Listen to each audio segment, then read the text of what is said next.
بسم اللہ الرحمن الرحیم. یہ جو صحابہ کرام کے حوالے سے سیریز ہم نے شروع کیا ہے، اس میں جنتی صحابہ کا جو ایک ٹائٹل ہمارے بعض علماء کرام نے برصغیر میں شروع کر دیا ہے کہ ہر صحابی نبی جنتی جنتی، اس کے جواب میں کچھ احادیث میں آپ کے سامنے پیش کرنا چاہوں گا کہ ان احادیث کا ہمارے پاس جواب کیا ہونا چاہیے. حضرت ابو رافع نبی کریم کے جلیل القدر صحابی ہیں. رسول کریم کے ساتھ نماز مغرب کے لیے تشریف لے جا رہے تھے، بقیع کے سامنے سے گزرے. نبی کریم گزرتے گزرتے حضرت ابو رافع کے مطابق نبی کریم نے فوراً فرمایا تف ہو تجھ پر. حضرت ابو رافع کہتے ہیں میں گھبرا گیا، پیچھے ہٹ گیا. جب میں پیچھے ہٹا تو نبی کریم نے فرمایا تمہیں کیا ہوا، چلو آگے. تو میں نے عرض کیا یا رسول اللہ، آپ نے ابھی جو بات فرمائی ہے، تف کیا ہے یا کہا ہے، میں اس کی وجہ سے پیچھے ہٹا ہوں، مجھ سے کوئی کوتاہی ہو گئی ہوگی. فرمایا نہیں، میری مراد تم نہیں ہو.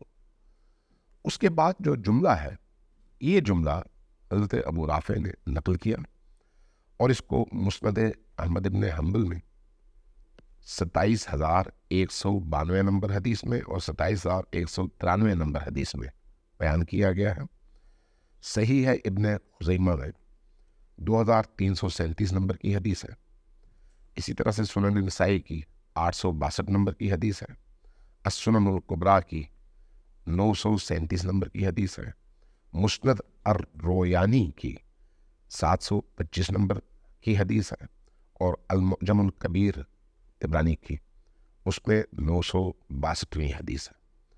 اور اسی طرح سے اثبات و عذاب القبر للبیہقی کتاب ہے ان کی، اس میں صفحہ نمبر 134 میں یہ حدیث نقل کی گئی ہے. نبی کریم نے ابو رافع کے اس جملے کو سننے کے بعد فرمایا لا، نہیں، میری مراد تم نہیں ہو، ولیکن ھذا قبر فلان، بلکہ یہ جو قبر ہے جس کے ساتھ سے ہم گزر رہے ہیں، یہ فلان کی قبر ہے. بعثتہ ساعیا علی بنی فلان، میں نے اس شخص کو بنی فلان سے، فلان قبیلے سے صدقات وصول کرنے کے لیے بھیجا تھا. فغل نمیرۃ فدرع الآن مثلها من نار، اس کو میں نے جب صدقات لینے کے لیے بھیجا تو اس نے جا کر وہاں پر صرف ایک چادر کے معاملے میں خیانت کی، ایک چادر چھپا لی. وہ جو چادر اس نے چھپائی، اس وقت جہنم میں وہی چادر اس کو لپٹائی گئی ہے اور یہ اس چادر میں لپٹا ہوا جل رہا ہے. یہ کس کی بات ہو رہی ہے؟ کافر کی نہیں، مشرک کی نہیں، منافق کی نہیں. کس کی بات ہو رہی ہے؟ مسلمان کی، صحابی کی، مومن صحابی کی جو نبی کریم پر ایمان لایا، کافر نہیں بنا، مطیع تھا، لیکن اس نے خیانت کی تھی. ایک چادر کے چرانے کی وجہ سے، ایک چادر میں خیانت کی وجہ سے رسول خدا غیب کی خبر دے رہے ہیں اور فرما رہے ہیں کہ یہ شخص اس وقت عذاب جہنم میں مبتلا ہے. اور عذاب جہنم کیا ہے؟ وہی چادر جو آگ کی صورت میں اس پر حاوی ہے اور یہ اس چادر کے اندر جس کے شعلے ہیں، ان شعلوں میں گرا ہوا ہے اور جل رہا ہے. سوال یہ ہے کہ جب ہم کہتے ہیں کہ اللہ تبارک و تعالیٰ نے تمام صحابہ کرام کو معاف کر دیا ہے اور ان کو حسن عاقبت کی نوید سنائی ہے، تو یہ صحابی اس میں مستثنیٰ کیوں ہوئے؟ نبی کریم نے کیوں ان کو یہ نہیں کہا کہ چاہے اس نے چوری کی ہو، چاہے اس نے قتل کی ہو، ہر چیز معاف ہے، یہ سیدھا جنت چلا گیا؟ کیوں نہیں یہ فرمایا؟ کیوں یہ فرمایا؟ پہلے تف کہا اور اس کے بعد کہا یہ اس وقت آگ میں جل رہا ہے. تو اس کا مطلب یہ ہے کہ ہر صحابی نبی جنتی نہیں ہے.